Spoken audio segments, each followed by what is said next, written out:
Text 39, Canto 3, Chapter 24. Mam Atmanam Swayam Jyoti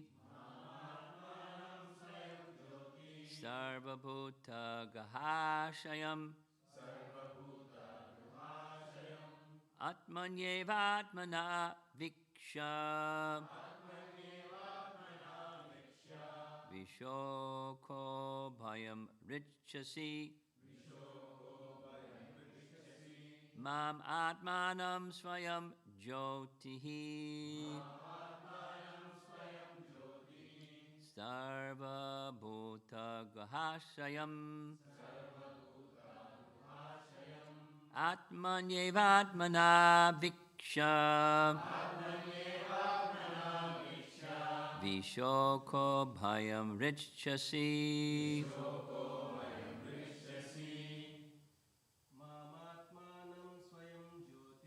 Mam Atmanam Swayam Jyoti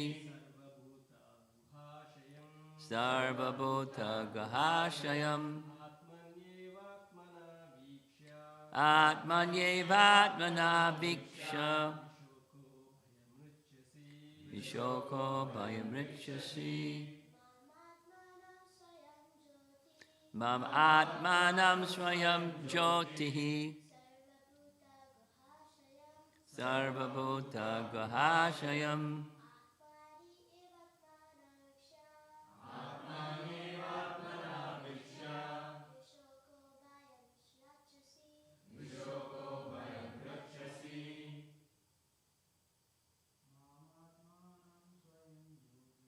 Mam Atmanam Swayam Jyoti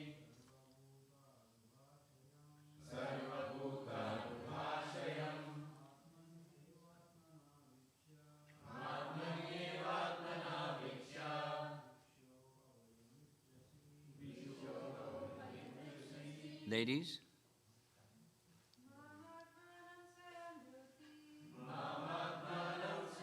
that's it.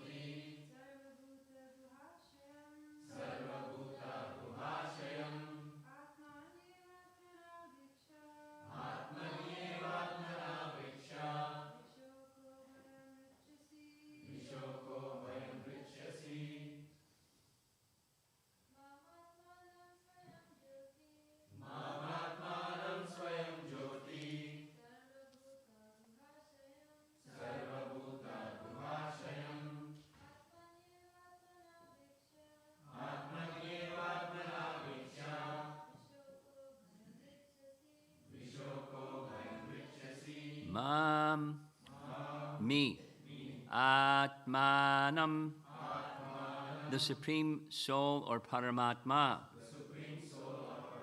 Swayam Jyotihi, self-effulgent, Sarva Bhuta, of all beings, Guha, in the hearts, Ashayam, dwelling, Atmani, in your own heart, Eva, indeed, Atmana, through your intellect, Viksha, always seeing, always thinking,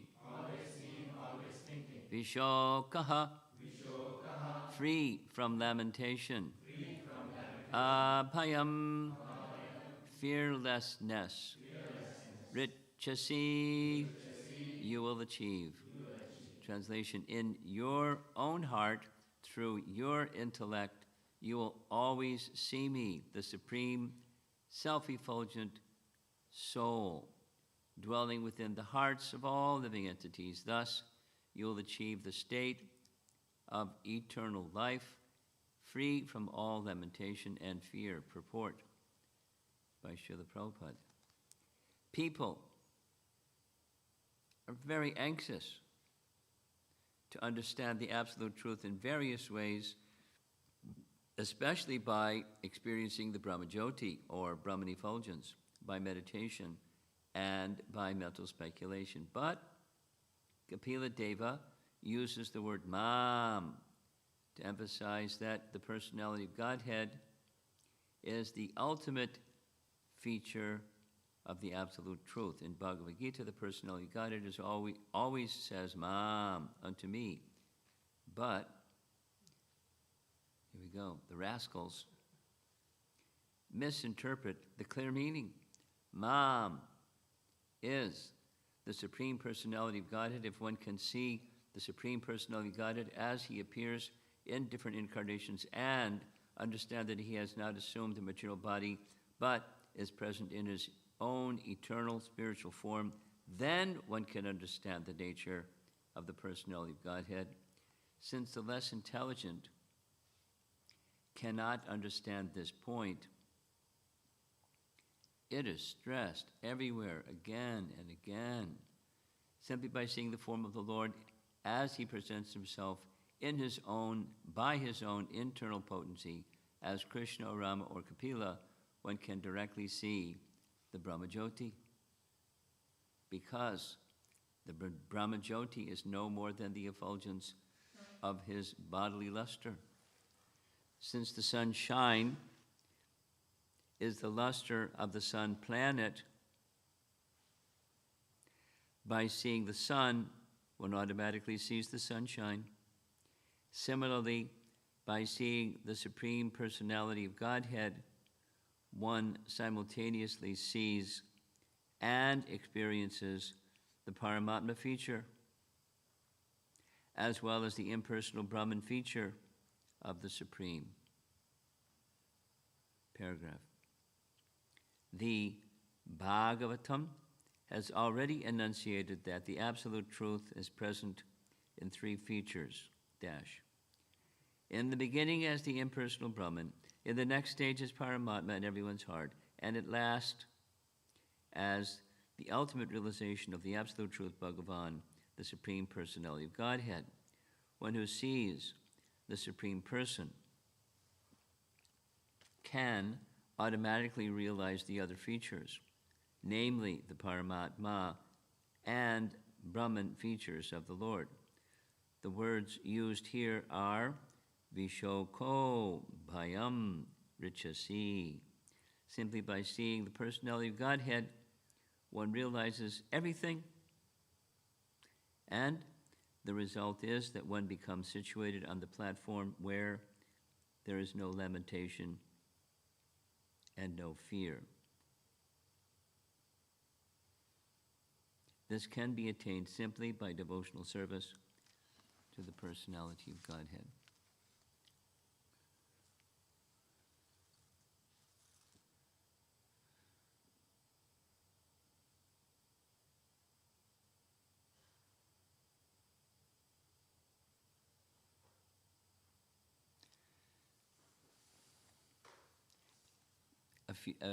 Something that I spoke yesterday evening, I want to add a little addition to what I spoke yesterday evening. Yesterday evening we were at Harmony Collective, and towards the beginning I said something incomplete. I had heard in a class where Prabhupada was explaining why he added Godhead to the Supreme Personality of Godhead. And I said half, but I want to say the other half. Half is Prabhupada was emphasizing, he said, he wanted to emphasize the personal feature. A second was, and because there's many conceptions of God, and the personal conception of God is underscored by saying personality of Godhead. The second explanation, which I neglected to mention yesterday, was while there are Ishwaras, or gods, there's one who's the controller of all controllers. So the Supreme Personality of God, head, he's the head of all Ishwaras, Parama, Ishwara, or Godhead. So in the purport, Prabhupada is making reference to an important verse, a very important verse from Canto 1, Chapter 2, where, as he says, it's been already stated that the absolute truth, the first part of that verse is the absolute truth is in the non-dual territory or non-dual substance. Non-dual means in contrast with this place, because this is a place of duality. And transcendence, or the realm of the absolute, there's no duality, advayam. And the learned persons, the tattva-vid personalities, they understand this non-dual advayam realm as having three features: Brahman, Paramatma, Bhagavan. So what's stated in the purport with reference to that verse is when there's realization of Bhagavan, implicit or a subset of that realization is the other two realizations. And as I was reading this, I was thinking, and the opposite is not true. One may have realization of Brahman, one may have realization of Paramatma, but it doesn't mean that by realization of Brahman, one has realized the other two. Or by realization of Paramatma, one has realized the other two. But by realization of Bhagavan, one has realized the other two. That is to say, it's complete. Although they're all of the Advaya nature,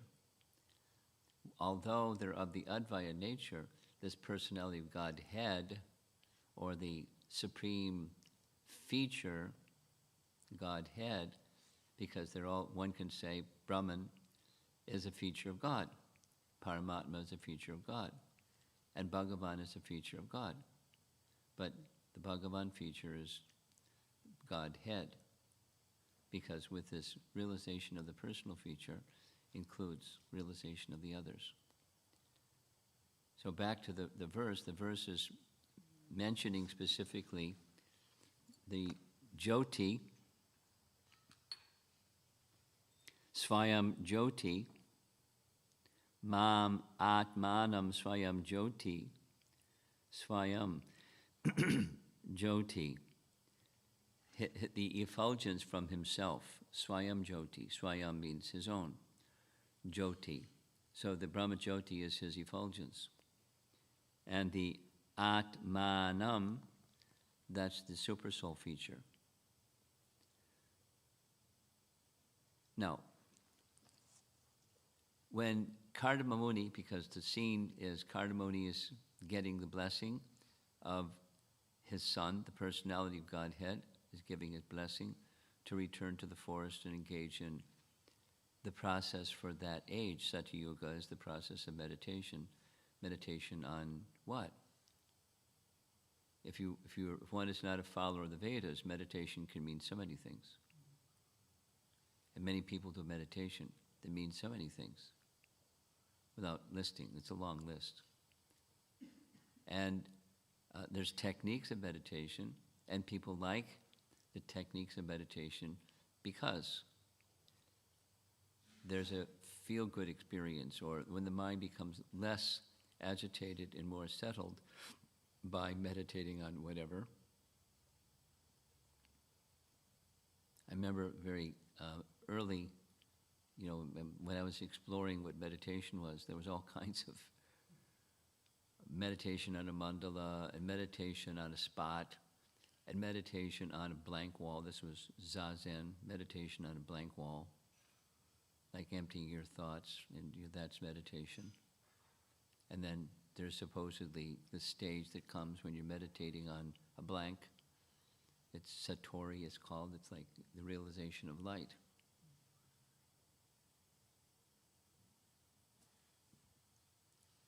Light from what?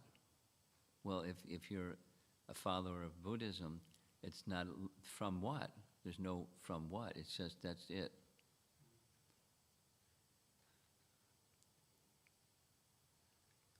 Anyway, real meditation is meditation on the Supreme Personality of Godhead in His fullness. So that's being disclosed here. He, Kapila Dev, is instructing his father, who is his devotee, that he, Kapila Dev, or Kardamuni, will achieve the stage where his mind is completely fixed on these three features. No, not that he's not fixed on these three features, because there he is in front of him. And Kardamuni is not just, a sadhaka. He's a perfected personality. So he's seeing and has realization of these three features. So they're being explicitly spoken. Mam atmanam swayam jyoti sarva bhuta. All living entities have this feature of guha. Guha means in the heart. Actually, guha means hidden, like a cave is a guha. Like, in Ramayana, guha lived in the forest. So, guha. In the hearts, ashayam, dwelling in the heart. So who's that? That's Paramatma feature. So Kapila Dev is indicating to Kardamuni that you will achieve that. Atmanyevatmana viksha. Viksha, seeing or thinking. And by that absorption in transcendence, then vishoka, shoka means lamentation, vishoka, no lamentation. And bhaya means fear, and abhaya means no fear. So what does that mean? It means in this realm of duality, there's duality. There's happiness and there's distress, harsha shoka. Happiness and distress. And abhayam and bhayam. There's actually no abhayam because that's just smoke or cosmetic. A foolish person, I have no fear. And it's a foolish person. Foolish person in the sense that when one is attached not to transcendence, but to the body, then there's fear. It's a bluff. Have no fear. Now, when Krishna says to Arjuna, Ma Surchaha, then that's substantial. Have no fear. Abhayam. When Kapila Dev says to Kardamuni, Abhayam, it's substantial. He's benedicting him with that condition of being beyond duality. Now, Kardama Muni is very qualified. Even for the most qualified, there's two parts. There's the qualification, and there's the recipient, the receiving mercy. And the receiving mercy comes through, in our case, through disciplic succession, and in his case, he's receiving mercy directly from the Supreme Person. Or Kapila Dev is acting as his guru, and giving instructions, and giving blessings, and imparting fearlessness and freedom from lamentation, access to transcendence. So it's a short verse, but it's in one sense, it's very comprehensive. And the whole response, the whole series of verses, this section, this nice section. When there's passages in the Bhagavatam, when the Supreme Lord is pleased with someone, just like yesterday evening, we were hearing the description of the exchange between Muchakunda and Krishna in the cave, in Muchakunda's cave.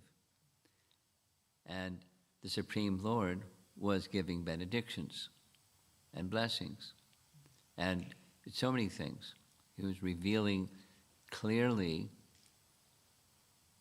who he was, because when Muchakunda saw him, he saw the effulgence, and he understood behind that effulgence there's a person, but who are you? And the Supreme Lord gave him this is who I am. And in a very full picture. not complete, but a full picture of who he is. He had descended from the spiritual world into this world at the request of Mother Earth, who was overburdened with demoniac kings, and I've given you the service of annihilating one of them. Kalyavada was a big demon. So Muchukunda did give a little assist.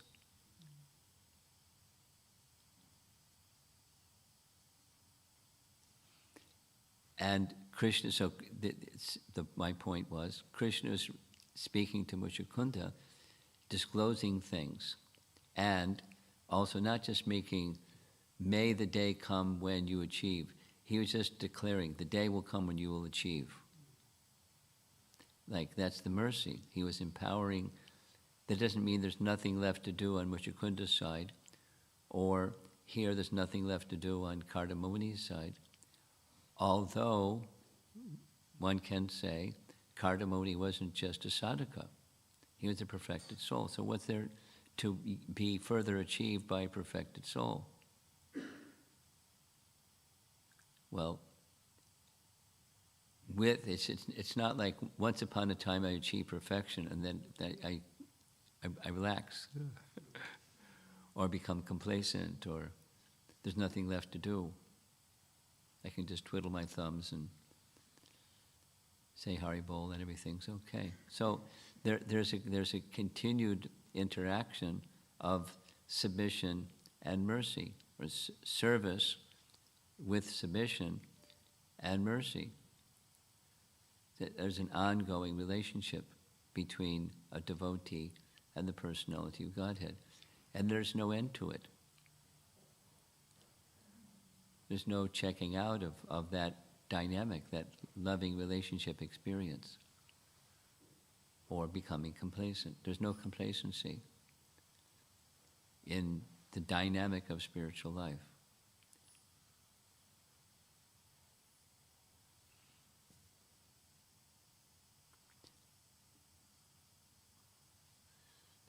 This is a topic that was discussed yesterday. I was thinking again, after on the way home,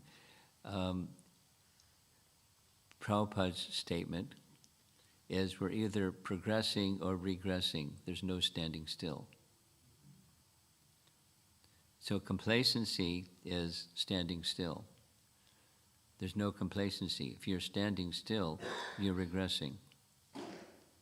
Or if you're situated with steadiness in some position, one must be anticipating progression or progressing in my Krishna consciousness. Doesn't mean necessarily do more or spin faster or something like that.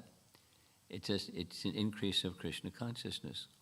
And there are ways of increasing one's Krishna consciousness, and one is always enthusiastic to accept things that are favorable for bhakti, and always opportunity. Just like today is the appearance day of Bhakti Siddhanta.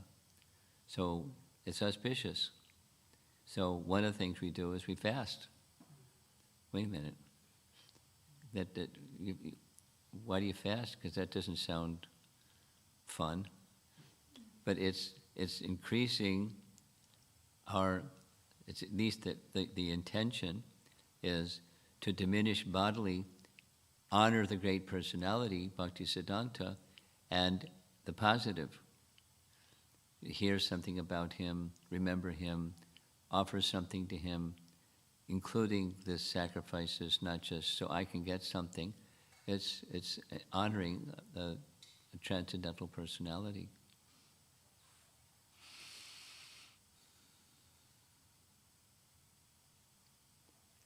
Somebody sent me a little YouTube, short, but a YouTube presentation by one devotee, Dhruva Maharaj Prabhu. And he put together a little video that's showing some images along with Prabhupada's, a class that Prabhupada gave some years ago, where he is describing his Vyasa Puja offering to Bhakti Siddhanta from 1930, whatever it was, 36, I think. And Prabhupada's explaining the poetry. And with explaining the poetry comes his feelings and the mood of taking shelter of feelings towards Bhaktisiddhanta. And it's poetic. Prabhupada said in this little talk that from that time he was given the name poet. Poet means kavi, or is one of the 26 qualities of a devotee, is found in Chaitanya Charitamrita as poetic, kavi.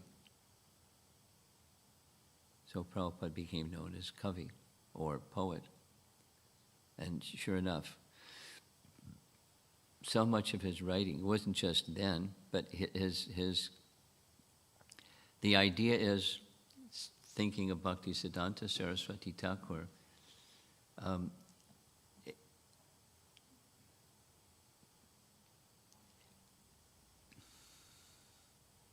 he also wrote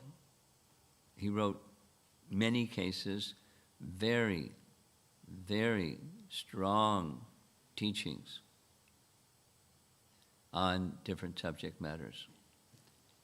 At the same time, he was poetic in his doing so. Poetic doesn't necessarily mean something that rhymes, like this Vyasa Puja offering that Srila Prabhupada presented to Bhaktisiddhanta. It was in English, and it was rhyming. Adore ye, O happy day. Blessed in heaven, sweeter than May. So it rhymes. So some poetry rhymes. But there's also expressions that are necessarily rhyming type of poetry. It's something that has other types of literary ornaments where, like, for example, metaphor, where something that's known is giving a directional hint of something that's unknown. That's a literary ornament. It's poetic.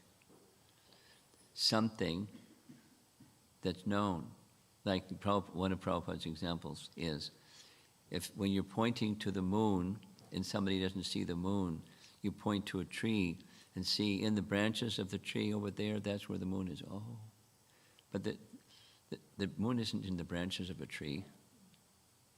But you look at the tree and you can see the tree, and then maybe you can see the moon in the far, far distance that looks as if it's in the branches of the tree. But it's not. So, similarly, poetic expressions are not necessarily rhyming poetry. To explain transcendence, one must be a poet. That is, something that's known to help us understand something that's beyond our recognition, that's unknown. So it's very common for a transcendentalist to describe something that's unknown through the medium of something that's known. It's that way. It's not the same, it's not to one, but it's in that direction. If you want to understand this feature or that feature of transcendence, contemplate something that's known. And then gives you directionally at least a sense of the unknown. But when the unknown is revealed, it has features that are not within the realm of duality.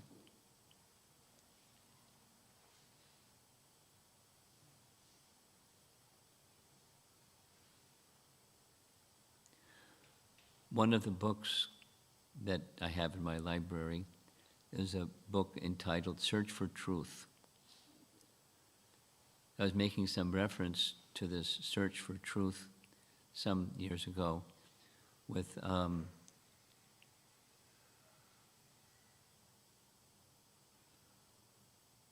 Bhakti Vikas Maharaj. And he said, "Where's that book?"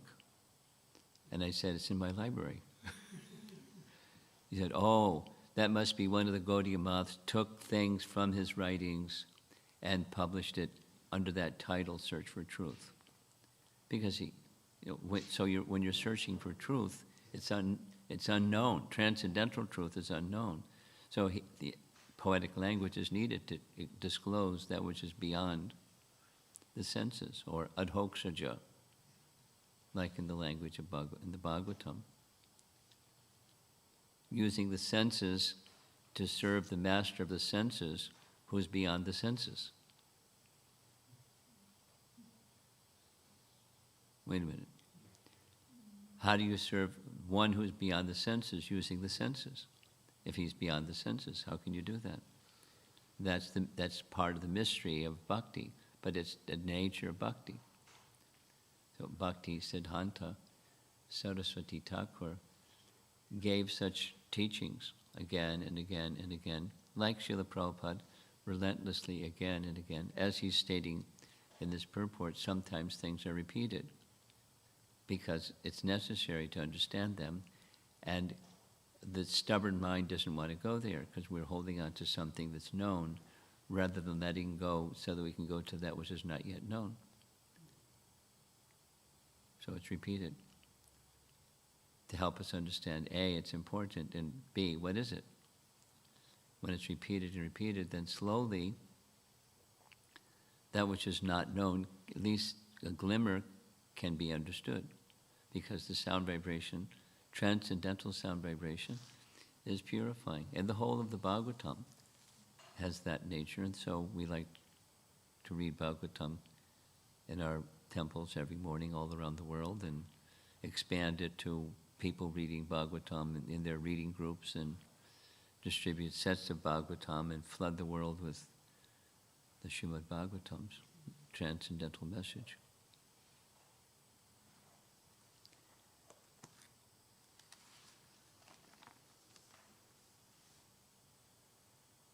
See if there's some discussion.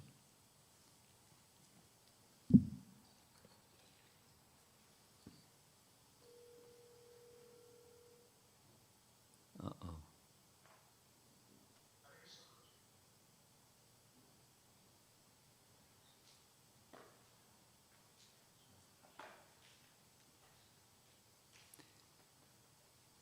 You're taking over, huh?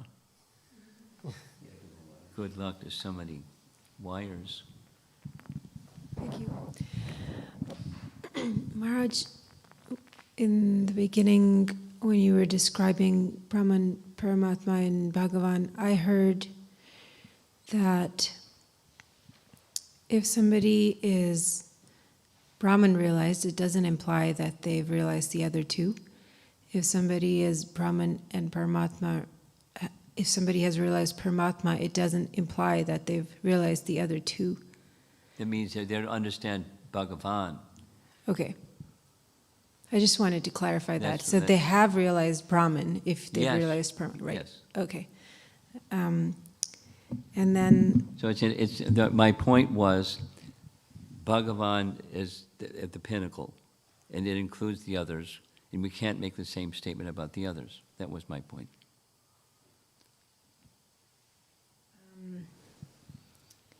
and then I've had this doubt in the past, and I think you've even answered it, but I wanted to just clarify it, my understanding that when we talk about, like how you said, complacent means we're regressing because there's no standing still. Right.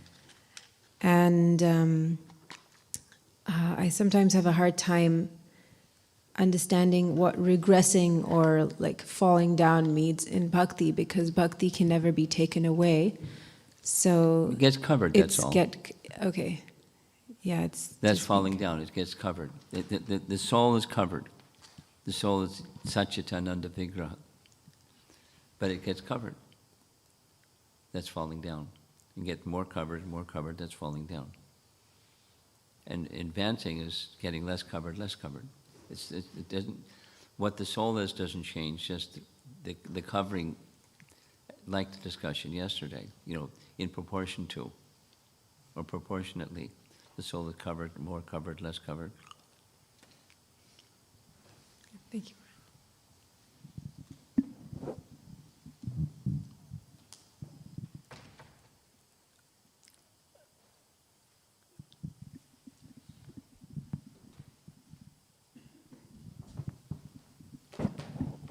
Hare Krishna Maharaj. Thank you for wonderful class. Maharaj, I was contemplating on your last point that you made about we as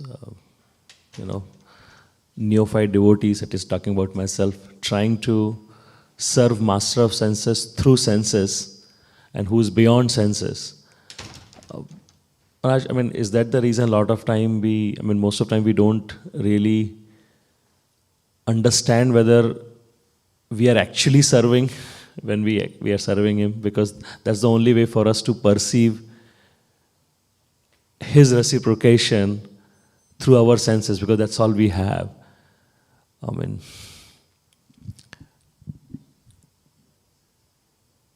Like how to really understand that we are serving the right way. Because that's all we have, right? We have our senses. That's all we have. That too, we can't control fully them anyway. What are the symptoms that we're serving nicely? By what symptom? By using Prabhupada's word, characteristics. By what characteristics can we understand that we're actually serving? That's your question? Yeah. Yes? Well, just this morning I was hearing Srila Prabhupada giving the answer. I'll repeat what Prabhupada said. He gave two answers. One you're familiar with, most likely. Bhakti parishano bhavo viraktir anyatra syat. You familiar with that verse? No? The verse, it's in the Bhagavatam.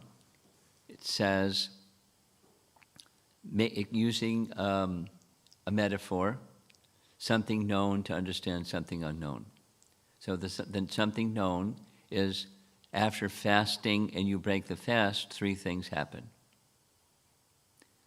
Strength comes again to the body, hunger subsides, and at some point you say, no, thank you, I don't need anything more. So similarly, as with eating after having fasted, so similarly, by the process of hearing, three things. What are those three things? Bhakti, Parisha Anubhav, and Viraktir Anyatra. Syat means arises. So detachment from other things, the negation part, and then the positive part. Bhakti, the desire to serve. That's, how do I know if I'm hearing properly or, I'm actually advancing? The desire to serve is growing. And para isha anubhav, feelings, keep it simple, feelings for para isha. I want to serve, and the object of service, I have awakened, heightened, loving feelings. And detachment from other things. That was one of his two answers. The other of his two answers was making reference to the 26 qualities mentioned in Chaitanya Charitamrita, which Prabhupada puts in a purport from Canto 2, Chapter 3. He lists them. And then those, the explanation Prabhupada was giving is, those are characteristics, using that word again, of the soul. They're already there, they're just covered. And as the soul becomes diminished in its covering, then those characteristics manifest. So a symptom of one has become advanced, or one is advancing, is those characteristics shine naturally. As the covering is removed, the characteristics of the soul come out instead of being covered. So that's something you can do, or each of us can do, is to see, look at the list of those 26, and how well are we doing? Lesser or greater, something. And it's a symptom that those characteristics are being manifest naturally. Or say conversely, if those symptoms or characteristics are not manifest, then one isn't advancing so nicely. And then you know the teaching. Of those 26, one is primary or swarup lakshana, and the others are marginal or tatastha lakshana. So focus on the primary, and the secondary ones become manifest. So there are two answers to your question. There's self-evaluation. You can, ask your wife. Or ask your guide or mentor or, a dear friend, some wise person. Can you, I'm coming to you to seek some verification. What do you see? Because in many cases, people that are close to you and are well-wishers and are wise, they can see things that we don't necessarily see. So that's a third. Self-evaluation and, well-wishing, critical evaluation. Critical doesn't mean in the negative sense. It means in the empirical sense.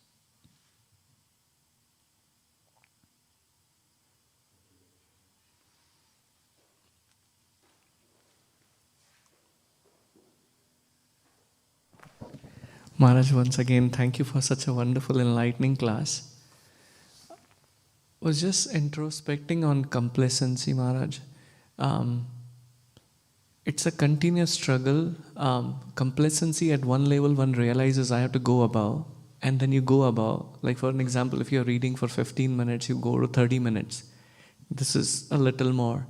But after a certain period of time, that also becomes a complacency. So you have to grow more. Like you said, we cannot be stagnant. We always want to move. Well, yeah, I'm going to interrupt and say it's not just quantitative, it's qualitative. Yeah. It's not how many minutes, and that's the measure of you're doing more. Correct. This was just an example, Maharaj. How do I know that I'm complacent now, even when I went to the next zone, from a quality perspective? Well, here's my simple answer to that. Just assume there's complacency. A reasonable assumption is I'm not yet a pure devotee, and so to some extent it's there.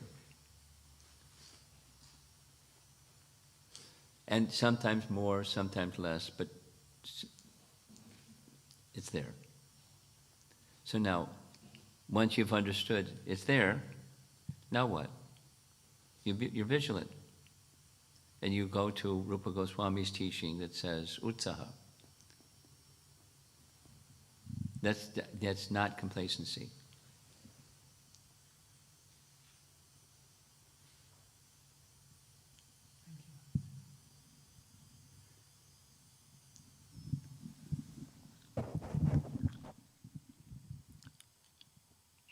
Looks like we're done. Thank you very much.